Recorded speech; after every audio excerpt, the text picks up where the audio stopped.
Salam, hörmətli webinar iştirakçıları.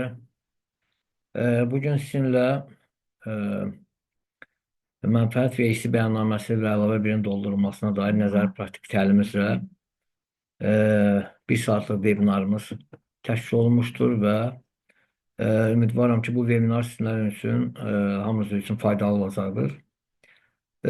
Mənfəət vergisi və əlavə birin doldurulması həmişə vergi ödəyiciləri üçün, xüsusilə də hüquqi şəxslər mənfəət vergisi ödəyiciləri üçün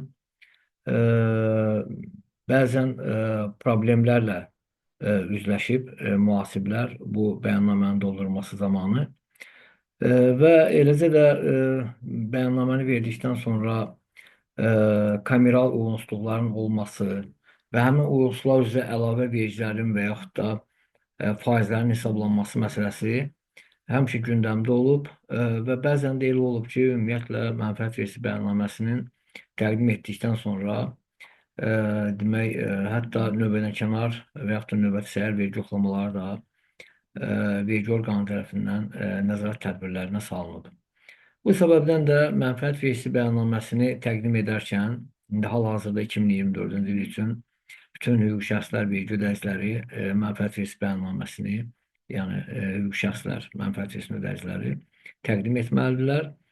Hələ mart ayının 31-nə qədər, yəni 1 aprelə qədər vaxt var ki, bu bəyannaməni düzgün şəkildə doldurub göndərmək üçün və çox zaman vergi ödəyiciləri, hüquqi şəxslər mühasiblər tərəfindən bu bəyannamələr doldurularkən tələm-tələsik doldurulub göndərilir. Sonra yenidən kameral uyğunsuzluq veriləndən sonra vergi orqanı tərəfindən yenidən təqdim olunur və hər dəfə vergi orqanı tərəfindən kameral demək, yoxlamalar daha dərindən aparılır və yeni belə deyək də uyğunsuzluqlar aşkar olunur. Bu səbəbdən də arzu olunandır ki, hələ birinci dəfədən mənfəət vergisi bəyannaməsini düzgün şəkildə, yəni təqdim edilsin mühasiblər tərəfindən və bu zaman ümumiyyətlə kameral uyğunsuzluq müəyyən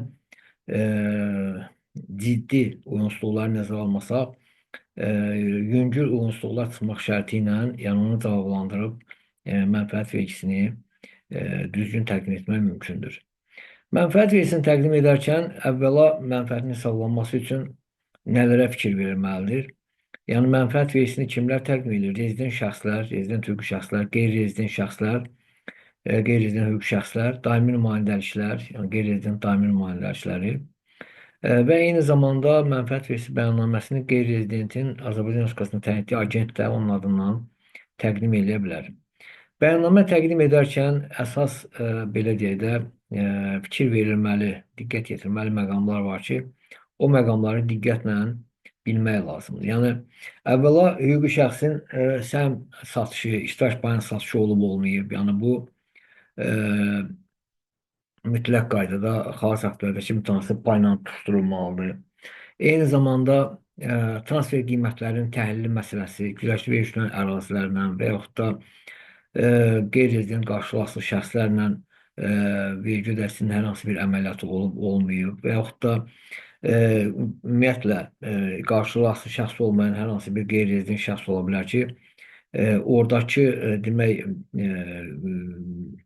vergi ödəyicisinin oradakı mənfəəti ümumi mənfəətinin yəni 30%-ni keçsin. Bu zaman yenə də yəni transfer qiymətlərinin tətbiqi məsələsi ortaya çıxa bilir. Nəzarət olunan xarici müəssisə anlayışına da fikir vermək olar. Yəni nəzarət olunan xarici müəssisədə də xarici ölkədəki mənfəət Azərbaycan Respublikasının mənfəətinin 50%-dən demək artıqdırsa, yəni ümumi oradakı əldə etdiyi mənfəət ümumi mənfəətinin 50%-ni keçirsə və eyni zamanda orada demək orada vergi tutma Azərbaycan Respublikasındakı vergi dərəcəsinin 75%-nə bərabərdir və ondan aşağıdırsa və eyni zamanda da həmin qeyri-rezident hüquqi şəxsin mənfəətinin gəlirlərinin 30%-dən çox hissəsi belə deyək, iqtisadi dəyər yaratmayan faktorlardan ibarətdirsə və yaxud da maliyyə əməliyyatlarından ibarətdirsə, sonra sığorta əməliyyatları, bank əməliyyatları, maliyyə əməliyyatlarından ibarətdirsə, bu zaman e, həmin bu şəxsdəki mənfəət də Azərbaycanda verici hesablanarkən nəzərə alınmalıdır. Yəni bu faktorlar mütləq qaydada yəni nəzərdən qaçırılmamalıdır. Bundan başqa gəlirdən və çıxılmayan xərcləri vergi ödəyicisi müəyyənləşdirməlidir. Bu da ən vacib faktorlardan biridir. Bilirik ki, icbari ödənişlərin gəlirdən çıxılması, eyni zamanda 2024-cü ilin yanvarın 1-dən etibarən nümayəndəlik, yemək və mənzil xərclərinin müəyyən limit daxilində gəlirdən çıxılması qanunvericidə öz əksini tapdı, öz təsdiqini tapdı. Və bunlar üçün hal-hazırda 2024-cü ilin mənfəət vergisi bəyannaməsində yeni portalda ayrıca sətir açılıb. Məsələn, deyək ki, 109.8-ci maddə gəlirlərin 2% nisbətində əgər mal material alırsınızsa, yəni əsas vəsaitlərdən başqa əsas vəsaitlər istisna olmaqla, bir də qiymətli daşlar, qiymətli metallar istisna olmaqla, nəqliyyat vasitələri istisna olmaqla siz onu xərcə sala bilirsiniz. Müvafiq qaydaya nəzarət kassa aparatı ilə və yaxud da alış aktı ilə almısınızsa və bu da mənfəət vergisi bəyannaməsində öz əksini artıq tapıb və siz onu görəcəksiniz. Sosial və qeyri-kommersiya xarakterli xərclər xərcə girmir, gəlirdən çıxan xərcə girmir. Yəni bunu özünüz müəyyənləşdirməlisiniz və bəyannamədə müvafiq sətirlərdə əks etdirməlisiniz. Faiz xərclərinin də hələ əvvəlki illərdə edilmiş dəyişikliklərə əsasən bilirsiniz ki, xarici banklardan yəni kredit götürürsünüzsə, xarici bank olmayan kredit təşkilatlarından, eyni zamanda qarşılıqlı şəxslərdən kredit götürürsünüzsə, bu zaman banklararası kredit arzunun faiz dərəcəsinin və yaxud da hər azlar keçirməyə təqdirdə mərkəzi məhsulat dərəcəsinin 125% həcmində gəlirdən çıxan xərclərə sala bilirsiniz. Və eyni zamanda qeyri-rezident bank və bank olmayan kredit təşkilatları istisna olmalı hər hansı şəxsdən alırsınızsa, bu zaman xarici aktörlərin 2 misli miqdarı dəyərində alınmış kreditlərin faizini xərcə sala bilirsiniz. Qalan hissə isə gəlirdən çıxılmayan xərclərdə əks olunur. Yəni, bax, bu faiz xərclərini də mütləq qaydadan nəzərə almalısınız. Bunların bəyannamədə doldurulması sətirlərdə, hansı sətirlərdə əks olunması isə sadəcə diqqət tələb edir. Yəni, biraz diqqətli olmaq lazımdır ki, həmin xərclərin bəyannamədə, məsələn, deyək ki, faizlər üzrə xərc hissəsində banklara aid olan hissələr var, ehtiyatlar hissəsi və s. Bankın faizlərlə bağlı çəkdiyi xərclər və s. Yəni, o hissəyə faiz xərcləri salınmır. Rezident üzrə faizlər var və qeyri-rezident üzrə faizlər var. Həmin sətirlərdə doldurularaq əks olunur.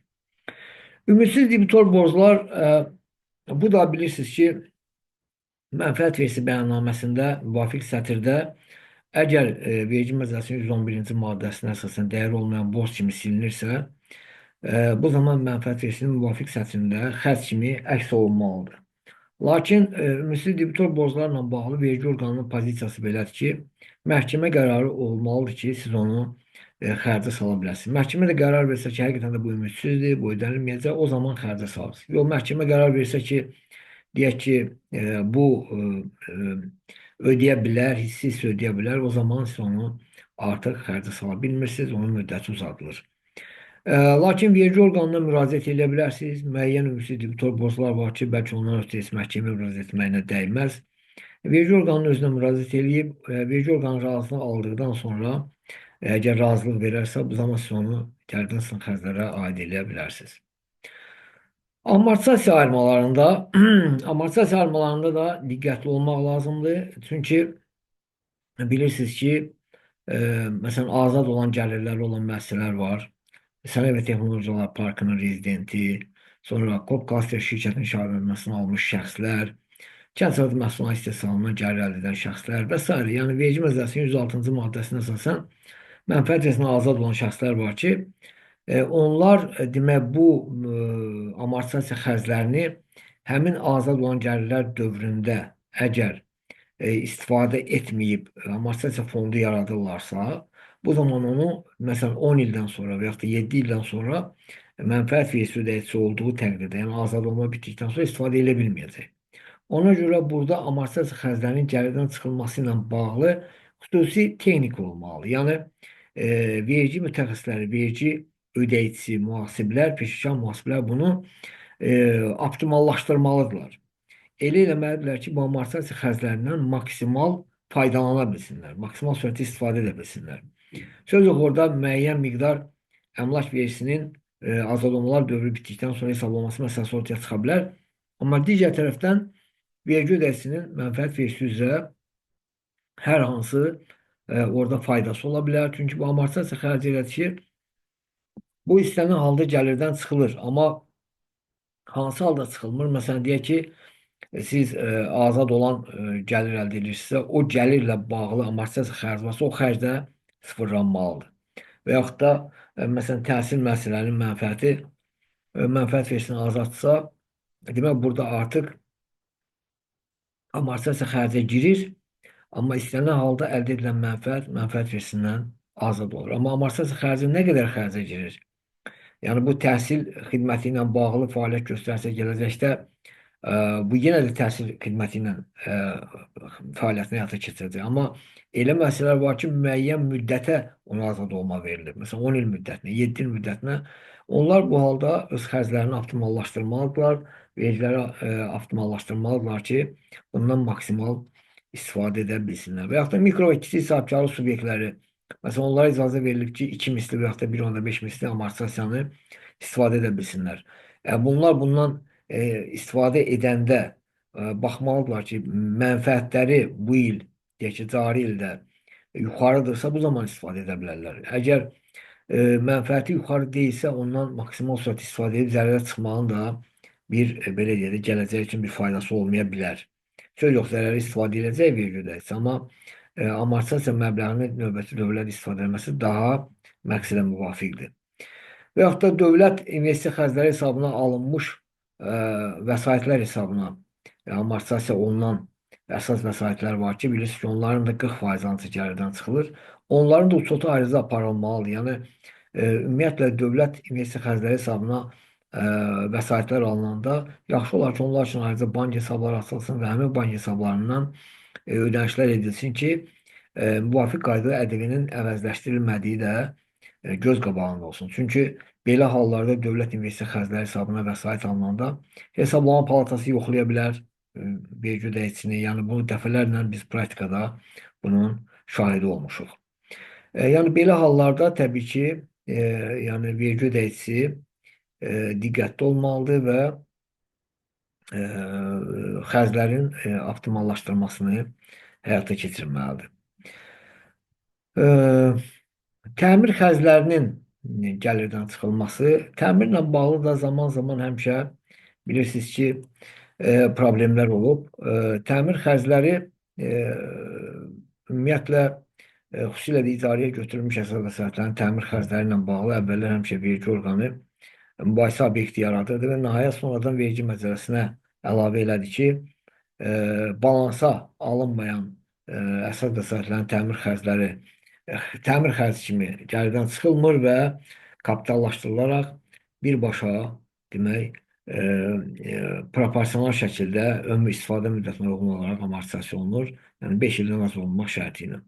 Yəni buna da müəyyən aydınlıq gətirilir. Lakin təmir xərclərində digər problemlər var. 2014-cü ildə Maliyyə Nazirliyinin təsdiq elədiyi təmir xərcləri üzrə normativ hüquqi akt, yəni təlimat qeydiyyata alınıb. Bu da beynəlxalq maliyyə mühasibə standartları üzrə əslində nəzərdə tutulub. 2002-ci ildə vergi orqanının özünün vergi üzrə təlimatı olub və o hələ də saytda var. Onu yığışdırmayıblar. Həmin təlimata əsasən işıqlandırma, cari görülən işlər, məsələn də yağ filtrinin dəyişilməsindən tutmuş, nə bilim, texniki xidmətlərdə. Bunların heç biri təmir xərci kimi nəzərə alınmayıb, yəni əsas vəsaitə texniki xidmət kimi birbaşa gəlirdən çıxılır. Lakin sonuncu normativ hüquqi aktə əsasən ki, bu bölünüb əsaslı təmirə, cari təmirə, vergi orqanı da ona əsas tutaraq ümumiyyətlə bütün bu əsas vəsaitlərə göstərilən texniki xidmətlərin hamısını cari təmir kimi başa düşür və cari təmir ataraq, yəni onu norma daxilində xərci aid edilir, qalanı isə kapitallaşdırır. Əsaslı təmir isə ümumiyyətlə birbaşa kapitallaşan xərc kimi götürür. Yəni bu da təbii ki, vergi qanunvericiliyində birbaşa şəkildə əsaslı təmir və cari təmir nəzərdə tutulmadığından, yəni problemlər yaradır və vergi orqanı ilə vergi ödəyicisi arasında təbii ki, müəyyən mübahisələrin yaranmasına gətirib çıxarır. E, Bundan başqa demək, gəlirdən çıxılan xərclərin məhdudlaşdırılması və zərərin keçirilməsi məsələsi var.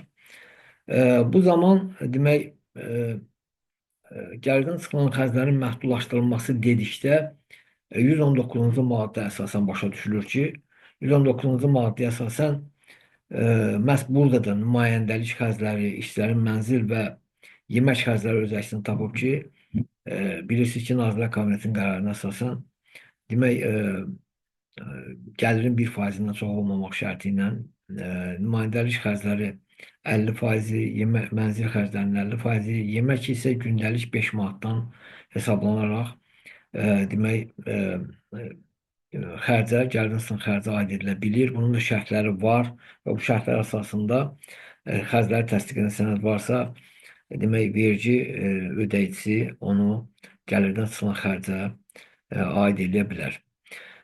Bundan başqa demək, elə xərclər var ki, ümumiyyətlə xaricdə ödənilmiş mənfəət və gəlir vergisi və yaxud da cərimələr, peniyalar, dəbbə pulları, vergi ilə bağlı, qanunverici ilə bağlı cərimələr, peniyalarsa bunlar heç biri maliyyə sanksiyaları gəlirdən çıxılmır. Amma mülki xarakterli müqavilələr üzrə hər hansı bir cərimə icranın gecikdirilməsinə görə və yaxud da ödənişin gec aparılmasına görə müqavilə əsasında sənə hər hansı bir cərimə, dəbbə pulu, peniya tətbiq olunursa, təbii ki, bütün bunlar hamısı gəlirdən çıxıla bilir. Yəni, bu da gəlirdən çıxılan, çıxılmayan xərclərin mənfəət vergisi bəyannaməsində düzgün şəkildə əks olunması ilə bağlıdır. Eyni zamanda sosial sığorta xərcləri ilə bağlı da müəyyən dəyişikliklər oldu. Sığorta xərcləri ilə bağlı dəyişikliklər əsasən demək, əvvəllər belə ki, nə ödəyirdin, sənin bəzi müəssisələr, bəzi mühasiblər onu gəlirdən sığorta haqlarını gəlirdən çıxan xərcə salırdı, amma təbii ki, həmin vaxtda da hesablama qaydasına əsasən bölünməli idi, amma onu bölmürdülər və birbaşa xərcə salırdılar. Vergi orqanı da bəzən yoxlamada ona ilişirdi, bəzən ilişmirdi, amma hal-hazırda, yəni qanunvericiliyə dəyişikliyə əsasən 106-cı maddədə qeyd olunur ki, hesablanmasına uyğun olaraq xərcə salmalısan. Yəni, baxmayaraq ki, aprelin 1-dən aprelin 1-nə sığorta haqqı ödəyirsən, deyək ki, 120 min, sən onun 90 minini yalnız gəlirdən çıxan xərcə aid edə bilərsən. Qalan hallarda isə, yəni gələcək dövrün xərclərinə aid edilməlidir. Bəyannamə ümumiyyətlə tərtib olunarkən onun bəyannamənin digər bəyannamələrlə yoxlanılması və eyni zamanda bəyannamənin əlavə birlə yoxlanılması və bəyannamənin özünün əlavə birlə yoxlanması məsələsi ortaya çıxır. Bu, kameral onsuz məktublarında biz bunu görə bilirik. Məsələn, mənfəət vergisi bəyannaməsində əgər siz iştirak payları əgər satırsınızsa, demək, əlavə birdə də səhmlər, istiqrazlar, iştirak payları üzrə maliyyə qoyuluşları hissəsində təqdim olunma hissəsində siz onu mütləq qaydada göstərməlisiniz. Ona görə vergi orqanı yoxlayır ki, əgər burada gəlir varsa, demək, təqdimdə silinmişdir hissədə də əlavə birdə yəni, məbləğ formalaşmalıdır. Və yaxud da səhmlərdən satış əldə eləmişsinizsə, o gəlir əlavə birdə emissiya gəlirlərində formalaşmalıdır daxil olma səthində. Yəni, onu da vergi orqanı yoxlaya bilir. Və yaxud da malların təqdim edilməsindən gəlir səthindəki məbləğ ilə əlavənin qeyri-maddi dəyəri, hazır məhsul, mallar və sair ehtiyatlar səthlərinin təqdim edilmiş və silinmiş rüsumlarının göstəricilərinin toplanmasının nəticəsilə üzləşdirilməsi. Təbii ki, sual olunur ki, malların təqdim edilməsinin əsas vəsaitən aidiyyatı var. Burada təbii ki, yoxlayanda vergi orqanı, əgər siz bəyannamədə düzgün şəkildə əks etdirmisinizsə, yəni əsas vəsaitin təqdim edilməsinin sətri ayrıdır. Amortisasiya olunan aktivlərin təqdim olunmasından gəlir, amortisasiya olunmayan aktivlərin təqdim olunmasından gəlir. Yəni, bu zaman siz düzgün şəkildə bunu əks etdirmisinizsə, vergi orqanı malların təqdim edilməsi sətri ilə əsas vəsaitlər hissəsinin əlavə birdə təqdim edilmə hissəsini yoxlamayacaq. Amma malların təqdim edilməsindən gəlir sətri ilə mütləq qaydada ehtiyatlar sətrinin təqdim edilmə hissəsini yoxlayacaq. Əgər orada stok varsa, sizdə demək malların təqdim edilməsindən gəlir təqdim etdiyiniz əlavə birdəki təqdim edilmə hissəsindən aşağıdırsa, təbii ki, vergi onun stolu sizdən tələb edəcək ki, necə ola bilər ki, sizdə gəlir təqdim edilmiş hissədəki alış dəyərindən və qalıq dəyərindən aşağı olsun. Təbii ki, bu zərər olanda meydana çıxır və vergi onun stolunu sizdən tələb edəcək.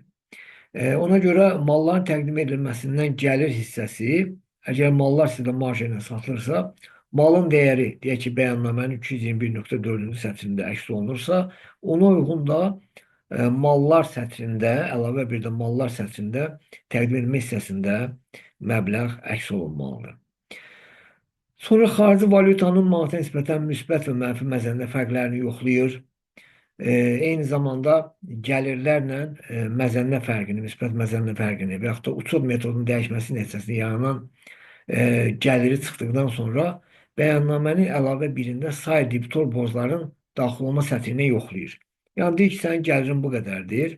Əgər sən ƏDV ödəyicisənsə, indi hal-hazırda elektron qayma fakturalarından yoxlaya bilir ki, yəni nə qədər siz 0 dərəcə ilə ƏDV bəyannaməsi ilə də yoxlayır, nə qədər 0 dərəcə ilə təqdim eləmişsiniz, nə qədər ƏDV ilə təqdim eləmişsiniz. Və onların cəminə gəlsə ƏDV qarşıq sayı debitor borclarda daxil olmada göstərirsinizsə, onunla gəlirlər əsası uyğun olmalıdır. Lakin ola bilər ki, sizdə sayı debitor borcların içərisinə verilmiş avansları da daxil edə bilərsiniz. Bəzi mühasiblər verilmiş avansları atırlar digər aktivlərə, amma təbii ki, bu avansdırsa, bu da sənin debitor borcundur. Yəni, sən onun izahını verməlisin vergi orqanına ki, mən sayı debitor borclara verilmiş avansları da salmışam, amma sənin özündə açıqlaman olmalıdır onunla bağlı.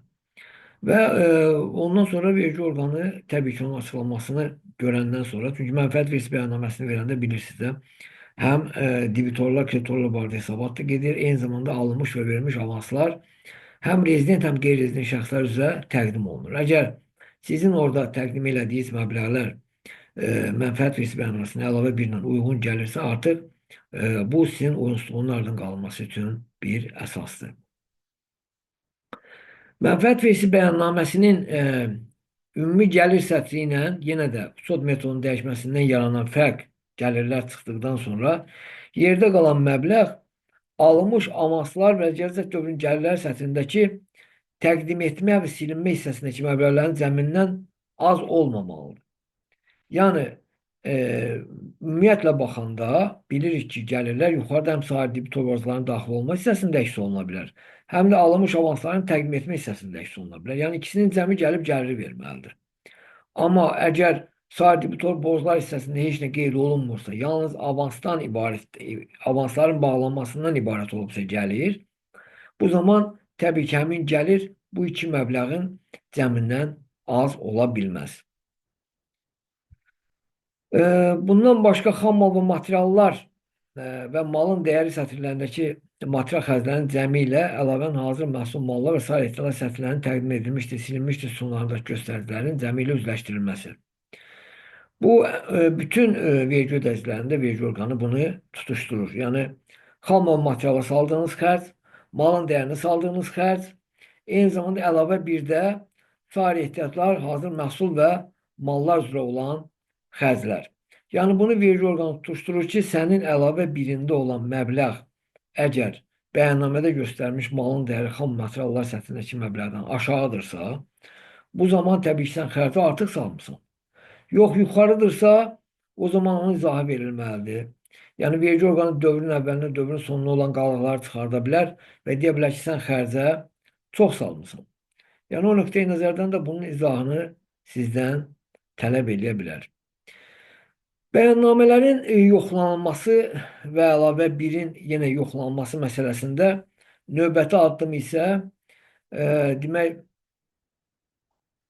xarici valyutanın manata nisbətən mənfi məzənnə fərqinin xərclər hissəsində yoxlanılmasıdır. Və ya biz gəlirlər hissəsini izah edirdik. İndi isə xərc hissəsini izah edirik. Eyni zamanda ezamiyə xərclərinin düzgün xərcə salınıb salınmamasının müəyyənləşdirilməsidir. Bilirsiniz ki, Azərbaycan Respublikasında Ezamiyyələr zamanı norma daxilində mehmanxana xərclərinin sənədləri təqdim olunması, onun 50%-ni yalnız vergi orqanı gəlirdən çıxmağa icazə verir. 804-cü maddəyə əsasən. Amma bu biraz belə deyək də indiki vəziyyətdə məntiqə biraz uyğun gəlmir təbii ki. İndi vergi orqanı gələcəkdə ola bilsin ki, buna hər hansı bir dəyişikliklər edə bilsin. Məntiqlə əslində eləməlidir. Niyə görə? Çünki norma daxilində xərc işçiyə ödənilir. Yəni norma daxilində ezamiyə xərci sənədi gətirdi, gətirmədi. İşçiyə Nazirlər Kabinetinin qərarına əsasən, yəni ezamiyə qaydalarına əsasən ödənilir. Və ödənilirsə bu da xərcə salınmalıdır təbii ki. Ona görə də hal-hazırda sənədin gətirib gətirməməsi bir rol oynamadığına görə ezamiyə gedən şəxs də həmin o qəbzin gətirilməsinə maraqlı olmur. Bu isə təbii ki, digər tərəfdən hüquqi şəxsə və müəssisəyə zərər vurur və buna görə də bunun müvafiq şəkildə düzəldilməsi daha məqsədə müvafiq olardı. Gəlirdən çıxılan vergilərin tuşturulması. Məsələn, əmlak torpaq vergisini mütləq qayda birinci torpaq əmlak vergisini verməlisiniz. Ondan sonra onu mənfəət vergisi bəyannaməsində düzgün şəkildə əks etdirməlisiniz. Bəzən əmlak vergisində böyük fərqlər çıxır və vergi ödəyicisi də hər dəfə əmlak vergisinə düzəliş verdikcə mənfəət vergisi bəyannaməsinə də düzəliş verməli olur. Eyni zamanda onun əlavə birində də dəyişiklik baş verir. Yəni ona görə əmlak vergisini düzgün şəkildə, torpaq əmlak vergisini düzgün şəkildə təqdim eləmək lazımdır. Məsələn, xüsusilə də bazar qiyməti ilə qiymətləndirmə məsələlərində, məsələn, deyək ki, əmlakın qalıq dəyərindən yuxarı qiymətə sığortalanırsa, xüsusilə də belə deyək də, yeni innovasiyalarla işləyən müəssisələr, IT müəssisələri və s. Yəni belə müəssisələrdə elektron şəbəkədən və s. robotdan istifadə edən müəssisələr var ki, yəni bunlarda tez amortisasiya gedir, tez köhnəlir istifadə müddətinə görə. Ona görə də bunlarda sığorta dəyəri sığortalanarkən qalıq dəyərindən yuxarı qiymətə sığortalanır həmin əmlaklar ki, yəni yenisini ala bilsinlər. Və bu da təbii ki, bazar qiymətinin yenidən qiymətləndirilməsinə və 1% ilə onun əmlak vergisinə cəlb edilməsinə gətirib çıxarır. Burada təbii ki, müəyyən nüanslar, müəyyən əsas üstün kateqoriyası ayrılmalar da baş verir ki, yəni bu da əmlak vergisinin dəyişilməsinə səbəb ola bilər. Ona görə bu əmlak vergisinin səbəb olmasına diqqətli olmaq lazımdır ki, mənfəət vergisində də bu öz əksini düzgün şəkildə tapmış olsun.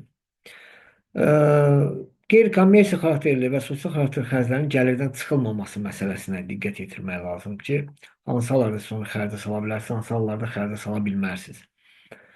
Məsələn, nümunə kimi deyək, neft boruları, deyək ki, misal üçün, xaricdən və yaxud da rezident şəxslərdən hər hansı bir alətlər alınır ki, neft borularının, qaz borularının ətrafı təmizlənsin. Bu, əslində gəlirdən çıxan xərcdir. Amma siz onu, deyək ki, o borunun otlardan təmizləmək alətlərini bağçılıqda, bostancılıqda istifadə edirsinizsə, müəssisənin həyatında, bu zaman təbii ki, o xərcə aid edilə bilinməyəcək. Xərclərlə bağlı amarsız və təmir xərcləri ilə bağlı unsurları biz sizlə izah elədik. Eyni zamanda burada əlavə bir də kapitallaşma üçün aktivlər sətri var. Vergi orqanı bunu da yoxlayır ki, sizin aldığınız, ithal etdiyiniz əsas vəsaitlərin dəyəri, təbii ki, o əsas vəsaiti hamısını götürmür, yəni malla bir yerdə götürülür. Mallar kapitallaşma üçün aktivlər sətrindəki məbləğlərin cəminə bərabər deyil.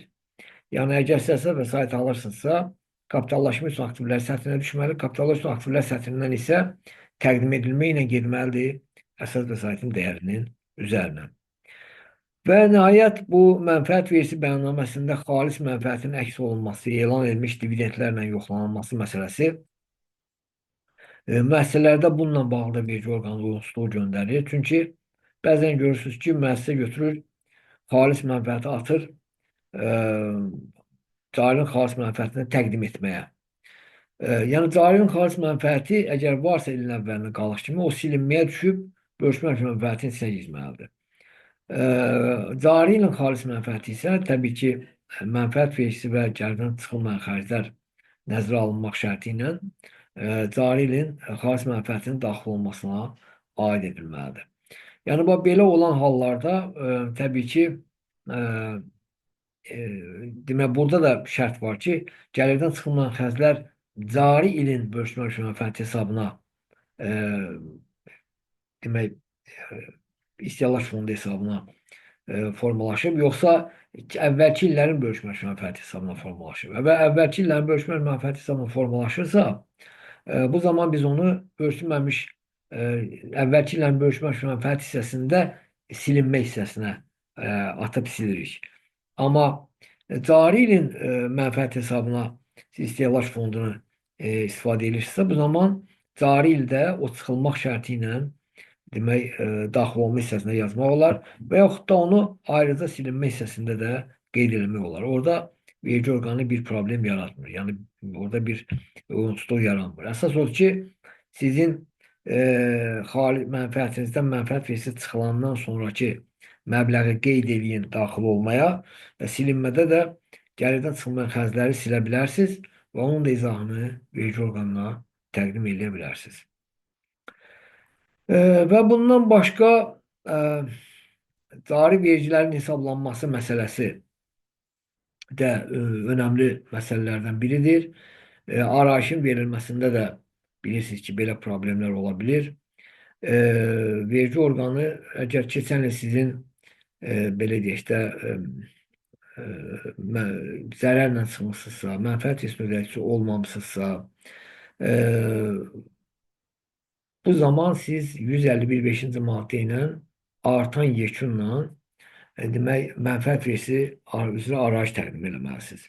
Yox, əgər keçən il mənfəət vergisini işləmisinizsə, bu zaman onun 1/4 qədər 151.1 ilə və yaxud da 152-ci maddə ilə mənfəət vergisi bəyannaməsini verə bilərsiniz.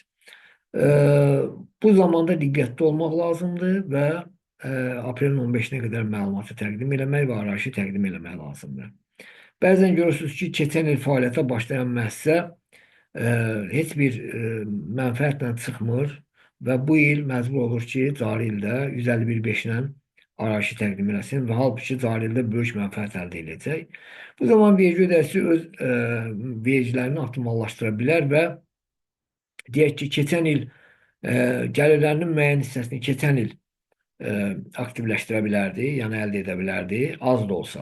Və bu il həmin 151.1 ilə işləyə bilib, yəni keçən ilin hesabladığı az miqdar mənfəət vergisinin 25%-ni yəni büdcəyə hesablaya bilərdi. Yəni belə olan halda təbii ki 151.1 ilə az miqdarda mənfəət vergisi ödəyəcəkdi, qalan hissəni isə ödəməyəcəkdi.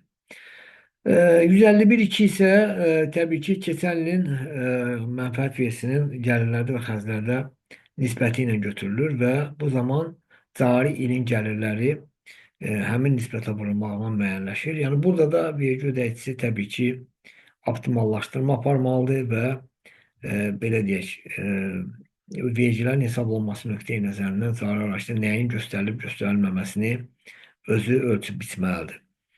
Məsələn, elə şəxslər var ki, elektron qayyum və faktura təqdim edirlər, həm rezident şəxslərdən, həm də qeyri-rezident şəxslərdən gəlir əldə edirlər. Amma qeyri-rezident şəxslərdən əldə etdiyi gəliri, yəni invoiceları vergi orqanı görmür. Yəni buna görə də təbii ki, vergi ödəyicisi vergiləri azalda bilər. Amma ƏDV bəyannamələrini təqdim edəndən sonra təbii ki, vergi orqanı bunu görəcək və bunu demək, uyğunsuzluğu vergi ödəyicinə təqdim edəcək. Belə bir hal praktikada da olub və təbii ki, belə hallarda demək, məcbur olur vergi ödəyicisi dəqiqləşmiş arayış təqdim etməklə həmin vergiləri artırır. Cari vergilərin ödənilməməsinə görə bilirsiniz ki, faizlər var. Yəni vaxtında ödəmədiyinizə görə faizlər tətbiq oluna bilir və ona görə də cari vergiləri hətta 151.5 ilə də olsa minimal 75%-dən yuxarı olmaq şərti ilə yəni təqdim olunmalıdır. Nümunə webinarda nümunə olaraq 2 nümunə təqdim qeyd eləmişəm. Yəni burada demək Azərbaycan Respublikasındakı hüquqi şəxsin gəlirləri və xaricdə əldə etdiyi gəlirlər qeyd olunub. Təbii ki, xarici ölkənin vergi qanunvericiliyinə əsasən əgər 12% ödəmə mənbəyində vergi tutulubsa, Azərbaycanda gəlirlər toplanır. Yəni 150 ilə 320 gəlirlər toplanır və gəlirdən çıxan xərclər çıxılandan sonra hesablanır mənfəət vergisi 20%-lə və təbii ki, xaricdə əldə etdiyi gəlir 320-nin 12%-i, yəni ödəmə mənbəyində vergilər, yəni ödənilmiş vergilər azaldılır. İkinci nümunədə isə iştirak payının satışı ilə bağlıdır. Qamma şirkətinin 10% iştirak paylarını 100 min manata alıb AMMC və 2 il sonra iştirak paylarını digər iştirakçılara 650 min manata satıb. Yəni burada da 3 ildən sonra satsaydı təbii ki 50% güzəştə olacaqdı. Bu güzəştlər də bəyannamədə ödəşəsini tapmalıdır. 106-cı maddədə var. Lakin 2 ildən sonra satdığına görə buna güzəşt tətbiq olunmur. Nizamlı kapitalı 1 milyon 800 manat, kapital isə 3 milyon manat olmuşdur Qamma şirkətinin. Demək 3 milyonun 10%-i xalq saxtaşı mütəmsil pay 300 mindir. Amma bu 100 min demək 650 minə satıb, demək faktiki təqdim olunma qiyməti 300 minə yuxarı olduğuna görə gəlirdə 650 min tanınacaq.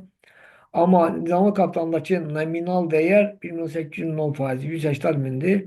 Bu isə alıb 100 min manata. Demək 180 mini xərcə aid edə biləcək. Yəni burada da ən yuxarı olanı vergi orqanı xərc kimi götürür. Mənfəət vergisi bəyannaməsinin özünün doldurulmasına gəldikdə isə təbii ki ekranı sizinlə paylaşıram, ekranı görürsünüz. Demək burada gəlirlər hissəsində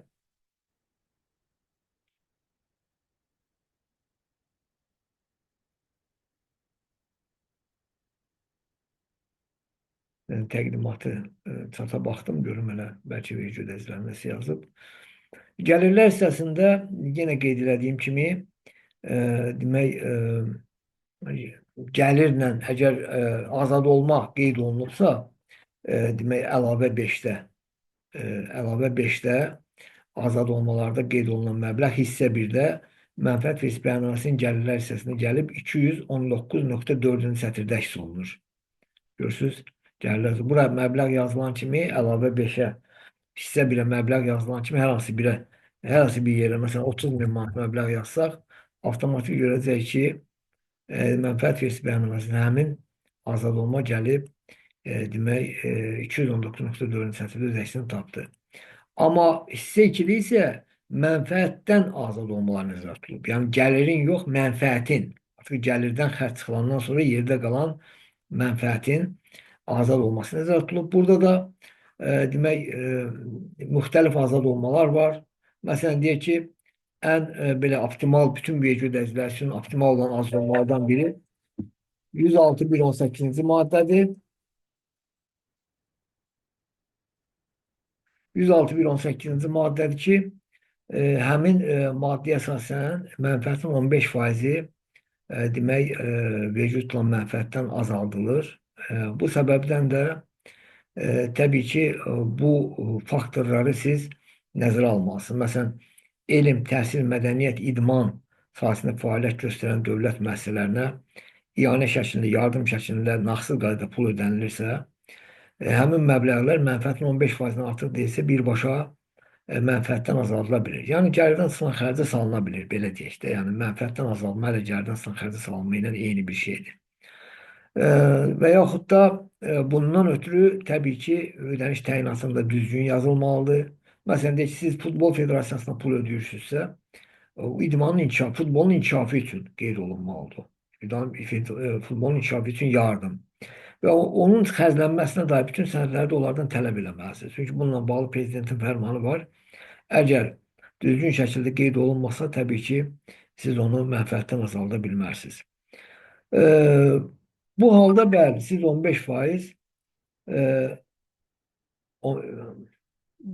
bir dəqiqə mən ekranı düzəldim. Özür istəyirəm.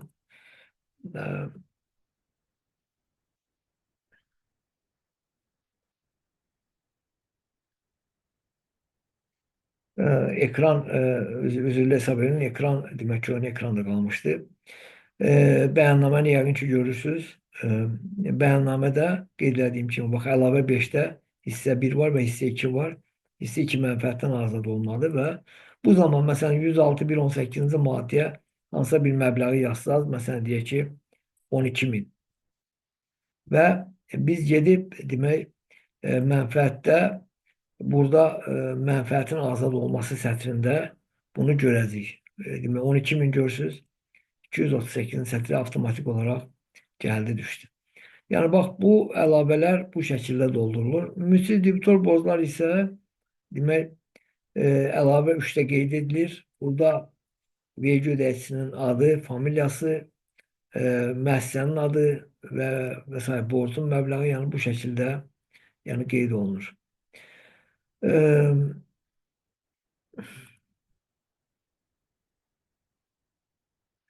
Sonra mənfəət vergisi bəyannaməsinin özündə demək biz dedik ki, əlavədə həm gəlirdən azad olma var, həm mənfəətdən azad olma var. Eyni zamanda bəyannamənin özündə vergi məbləğinin də azaldılması var. Burada məsələn 106-cı maddə 50% və daha artıq əlillərə məxsus ictimai müəssisələrin demək ictimai qurumların məxsus istehsal müəssisələrinin mənfəət vergisi 50% azaldılır. Bax, burada qeyd olunur. Xarici ölkələrdə ödənilmiş və nəzərə alınmayan mənfəət vergisi bu sətirdə qeyd olunur. O cümlədən 227.1-ci maddəsindən ödəm mənbəyində tutulan vergilər. Sonra bundan başqa bu ilki yeni portala, bu hələ BTP proqramıdır. Mən ona görə bunu sizə geniş şəkildə göstərməliyim. Çünki artıq BTP-dən doldurulmur mənfəət vergisi bəyannaməsi. Yeni portaldan doldurulur, bilirsiniz. Yeni portalda doldurulan bəyannamə orada sizin üçün qalır. Dəqiqləşmə veriləndə artıq sonu görürsünüz. İndi paketin yüklənməsi məsələsi olacaq, olmayacaq. Açıq mən vergi orqanından soruşdum. O barədə hələ dəqiq bir məlumat yoxdur ki, bu paket doldurulacaq. Amma yeni mənfəət vergisi bəyannaməsində əlavə sətirlər var. Məsələn, 109.8-ci sətir xərclərdə öz əksini artıq tapır. Məsələn, fiziki şəxslərin gəlir vergisi bəyannaməsində isə digər sətirlər var ki, 152.3-cü maddəyə əsasən özü üçün ödədiyi məcbur sosial sığorta haqqının 25%-ni yenidən ödəyəcəyi vergiden azalda bilir. Və yaxud da mikro sahibkarlıq subyektləri kiçik sahibkarlıq subyektinə keçdikdə əvvəlki illərdə ödədiyi demək vergi məbləğinin 25%-ni azalda bilir. Yəni belə hallar bəyannamədə öz əksini tapıb və orada 75%-ni azalda bilir. Bu halda demək istifadə edə bilər həmin vergilərdən və müəyyən güzəştlər əldə edə bilər. Amma burada şərt qoyulub ki, bu kiçik sahibkarlıq subyektinə mütləq qaydada keçməlidir. Bundan başqa mənfəət vergisi bəyannaməsində aşağıda sətirlər var. Sonda 248-ci və 247-ci sətir. Bunlar istifadə edilməyən amortisasiya məbləğləri və istifadə edilməyən təmir xərcinin məbləğləridir ki, bunu da düzgün şəkildə bəyannamədə qeyd eləməlisiniz. Çünki bunları qeyd eləməsəz, siz bu güzəştlərdən növbəti illərdə istifadə edə bilməyəcəksiniz. Bunları mütləq qaydada yəni göstərməlisiniz. Və nəhayət vergi məcəlləsinə əsasən gəlirdən çıxılmayan xərclər. Burada da gəlirdən çıxılmayan xərcləri vergi orqanı ədəbi bəyannamələrini yoxlayır. Məsələn, burada gəlirdən çıxılmayan xərc ata bilərsiniz. Yararsız materiallar və onun ədəbisi, ləğv edilmiş əsas vəsaitlər və onun ədəbisi atırsınız, məsələn, deyək ki, gəlirdən çıxılmayan digər xərclərə. 109.2 qeyri-kommersiya xarakterli xərclərdir, 109.3 isə sosial xarakterli xərclərdir. Yəni, işçilərin sosial şəraitin yaxınlaşdırılmasına əlaqədar çəkilən xərclərdir ki, bunlar bax, burada əks olunur. Məsələn, deyək ki, xaricdən kredit götürmüsünüz, bunun 15% ilə, amma Azərbaycanda deyək ki, mərkəzi bankın çox dərəcədə 8%-dir, deyək, yaxud da hər aradakı faiz 8%-dir. 10%-in xərcini salırsınız, 5%-ni sala bilmirsiniz. Qalan 5%-i hara atmalısınız? Təbii ki, atmalısınız digərə. Amma deyək ki, müəssisənin ətrafında abadlaşmış aparmışsınız, ağac əkmişsiniz, Nə bilim filtəni dəyişmisiniz, halbuki ki sizə aidiyyatı yoxdur kənarda. Məsələn kənarında bordür düzəltmisiniz. Onu atırsınız qeyri-kommersiya xarakterli xərclərə. Və yaxud da kiməsə ə, kənar müəssisəyə yardım eləmisiniz. Onu da atırsınız qeyri-kommersiya xarakterli xərclərə. İşçilərin mənzil və digər sosial xarakter xərclərinin qarşılanması ilə bağlı təbii ki, o gəlirdən sonra xərcə salınan hissəsi olmaqla xərc çəkmisinizsə, onu da atırsınız 109-cu maddəyə əsasən sosial xarakterli xərclər hissəsinə. Yəni bu təbii ki, bəyannamədə özünü əks etdirir. Əlavə 1-də əlavə 1-in doldurulması zamanı təbii ki, bax silinmə hissəsində olan məbləğlər, əsas vəsaitlərin silinmə hissəsində olan məbləğlər bəyannamənin xərclər hissəsində 227-ci sətirdən uyğun olmalı. Yəni amortisasiyanın cəmi məbləği, bunun içində silinmiş əsas vəsaitin təqdim edilmiş dəyəri də var.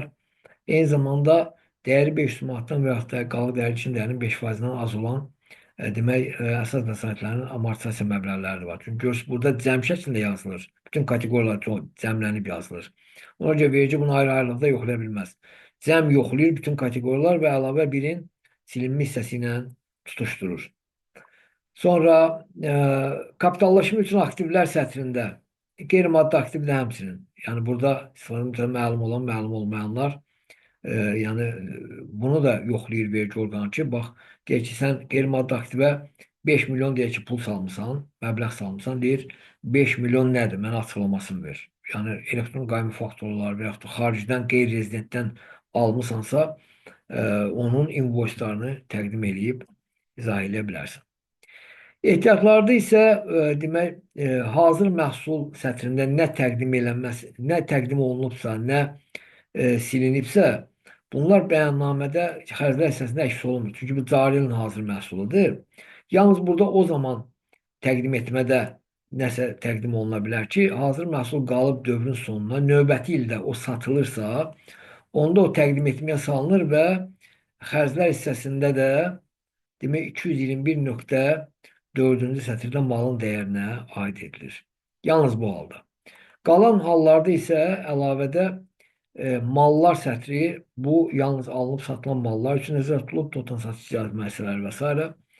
Yəni burada da mal daxil oldu və satıldısa təqdim etmə yerinə düşür. Təqdim etmə də yenə xərclər hissəsində 221.4 ilə uyğun olmalıdır.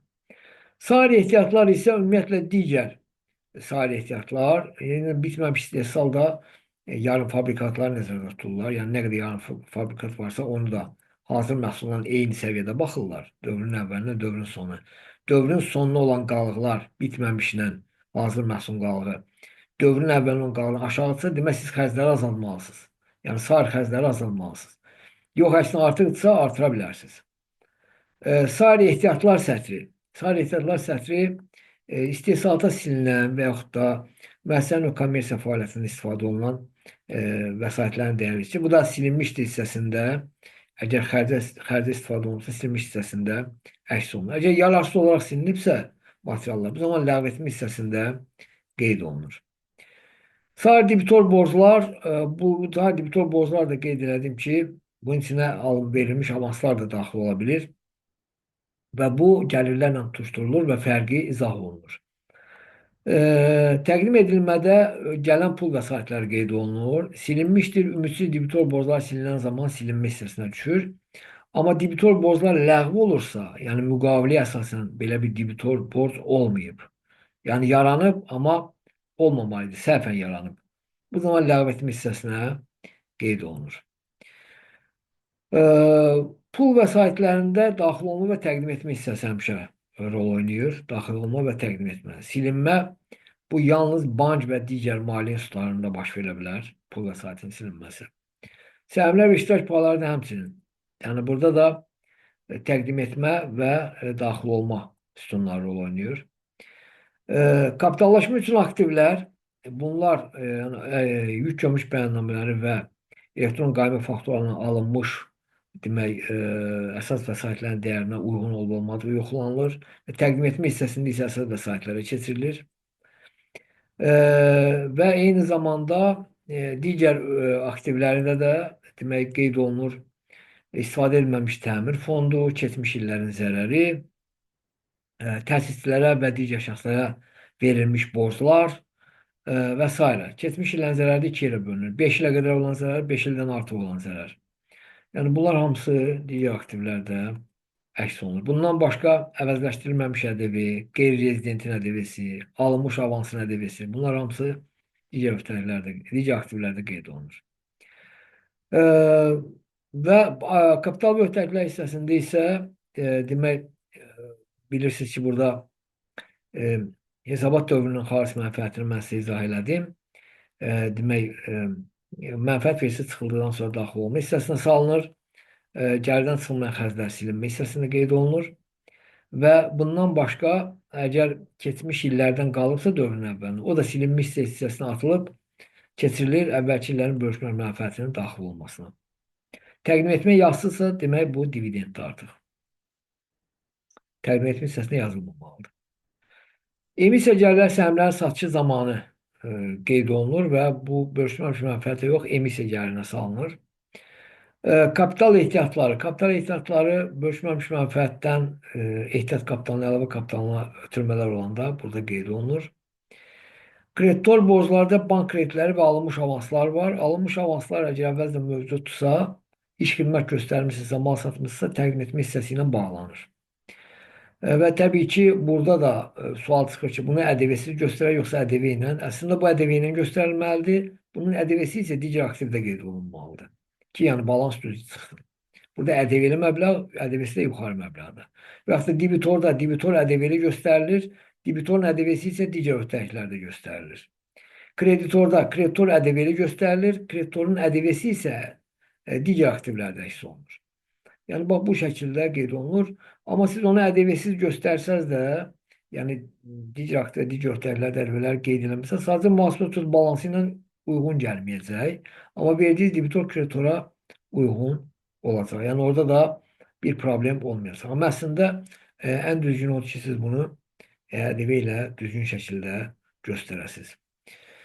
Dövlət büdcəsində vergi ötərikləri isə şəxsi hesab vərəqədəki yanvarın 1-dən qalığı götürürsünüz və ondan sonra martın 31-nə qədər nələr baş veribsə, yəni ödənişləri nəzərə almamaq şərti ilə əvvəlki dövrlər üzrə hesablamaları onun üzərinə gələ bilərsiniz. Sarı kreditor borclarının içərisinə demək, ticari kreditor borcları da salınır. Eyni zamanda alınmış avanslar ayrıldığına görə bura düşmür. Burada bütün kreditor borcları aid eləmək olar. Məsələn, deyək ki, hətta məcburi dövlət sosial sığorta haqqı, əmək haqqı və s. Tətil hesab şəxsləri olan borclar, ticari kreditor borclar, mallara görə, xidmətlərə görə olan borclar, hamısını burada qeyd eləmək olar. Bunun bəziləri demək, əmək haqqının falan digər ötəriləri artır. Əslində, onun digər ötəriləri artırması ilə bağlı hər hansı bir hardasa qeyd yoxdur. Gələcək dövrün xərcləri, gələcək dövrün gəlirləri isə xüsusilə kassa metoduna, hesablama metoduna keçəndə xərcə salınmamış, gəlir salınmamış məbləğlər burada əks olunur və yaxud da qeyd etdiyim kimi, məsələn, deyək ki, aprelin 1-dən aprelin 1-dən sığorta ödəniş eləmişsiniz, yaxud da almışsınız və yaxud da icarə. Bu halda siz onu bu ilə sala bilmişsiniz, 9 ayını bu ilə sala bilirsiniz, qalanı keçirilmiş növbəti ilə o zaman həmin sətirlərdə əks etdirə bilərsiniz. Digər ötəriklərdə isə yenə də təsisdən və yaxud da digər şəxsdən alınmış borclar, təmir fondu üçün ehtiyatlar və debitor borcların təxirə salınmış vergi öhdəliyi olan ƏDV. Yəni, tranzit hesabda hələ ödəniş daxil olmadan öncə hesablanmamış ƏDV burada əks olunur. Yəni, bununla bizim bugünkü webinarımız, belə deyək də, başa çatır. Hər hansı sual varsa yönləndirə bilərsiniz.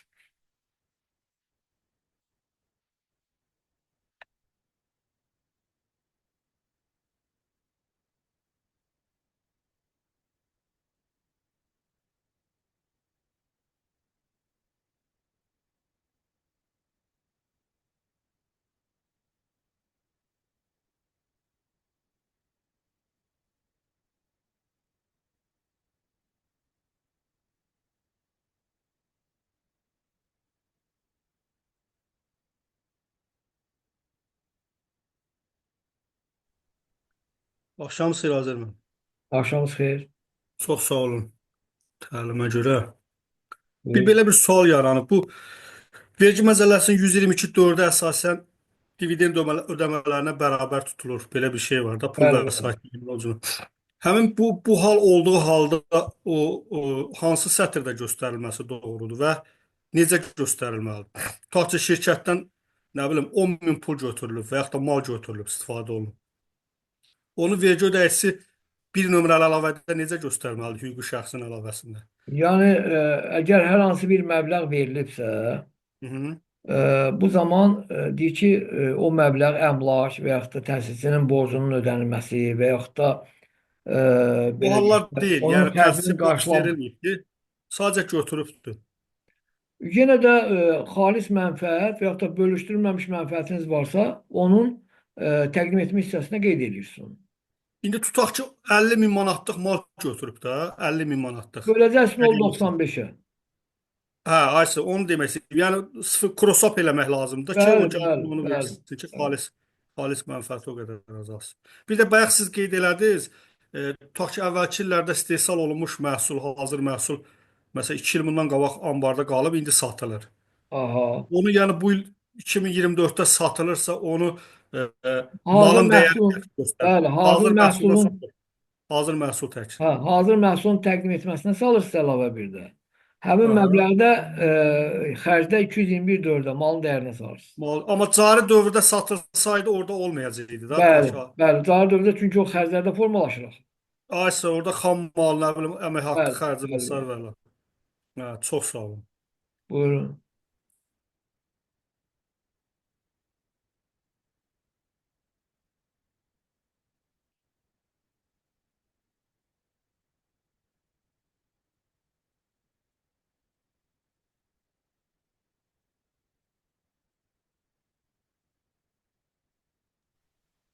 Salam Azər müəllim, axşamınız xeyir.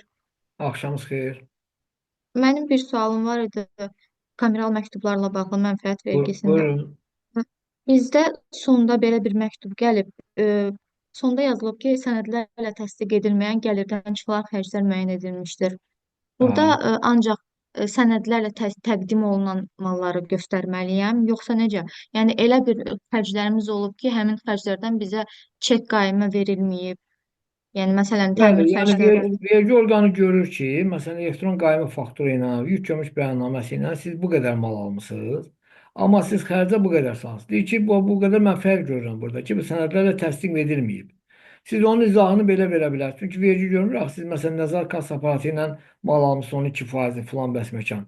Yəni onu hələ 2024 üçün siz sözü təqdim edəcəksiniz. Onun üçün ayrıca sətir var. Vergi onu orada görəcək. Ona görə uyğunluğu ona uyğun çıxaracaq. Amma sizə yəni olsa yəni 2023 üçün, yoxsa 2024 üçündür. 2024 üçün mən 2 dəfə vermişəm, cari də vermişəm, Hə, dəqiqləşdirilmiş də vermişəm. Yenə eyni uyğunsuzluq kameral məktubu göndərirlər. yəni sizdə əgər həqiqətən də elə xərclər var ki, onun sənədi yoxdur, invoice filan bəs məkan və siz onu müvafiq sətirdə düzgün əks etdirməmisiniz, ona görə gəlirsə, onun açıqlamasını sənədləri skan edin, göndərin vergi orqanına. Çünki yenə deyirəm, o 2% məsələn ayrıca sətirdə əks etdirməlisiniz. O ayrıca əks edəndə onu görür, vergi görür ki, hə, bunun sənədi e-qaymə ilə deyil də, yəni. Amma elə sənədlər var ki, məsələn, qeyri-rezidentdən nəsə xidmət almısınız falan, o vergi onu görmür. Ona görə deyir ki, ya, sənədlər təsdiq edilməyən xərc görürəm, siz onun izahını verməlisiniz. Mən onu digər xərclərə salmışdım deyə elə bir məktub gəldi ki, sənədlər təsdiq olunmur. Siz 2% salmışdınız digərə. Bəli, digər xərclərə Onun, salınmışdı. onun ayrıca sətri var da 198-ci maddə, ora salın. Ha, çox sağ olun. Buyurun.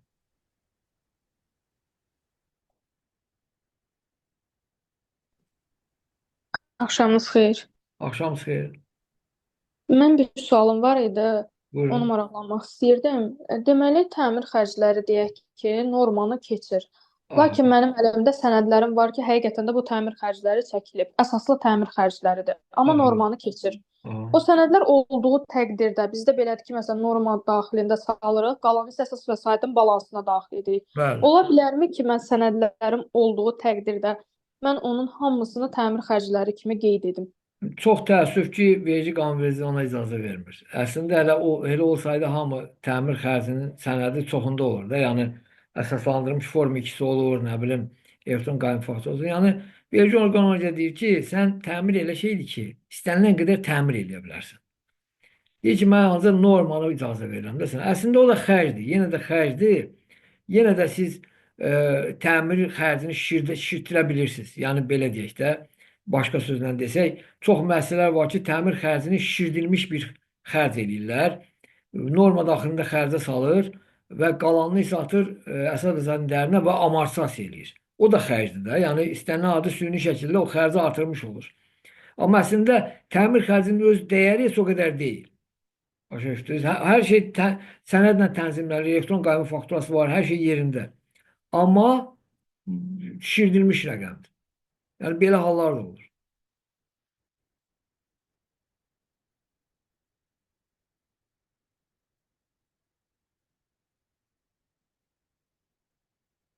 Sualı olan yoxdursa yekunlaşdırırıq.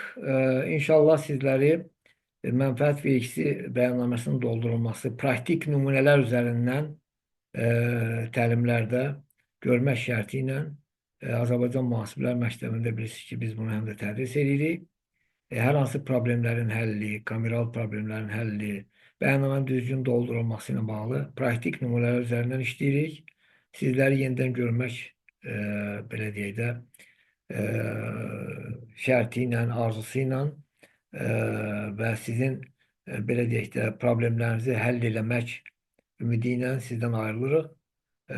Hamınıza da uğurlar arzulayırıq. Ümid edirik ki, bu webinardan hamınız hər hansı formada faydalana bildiniz. Sağ olun.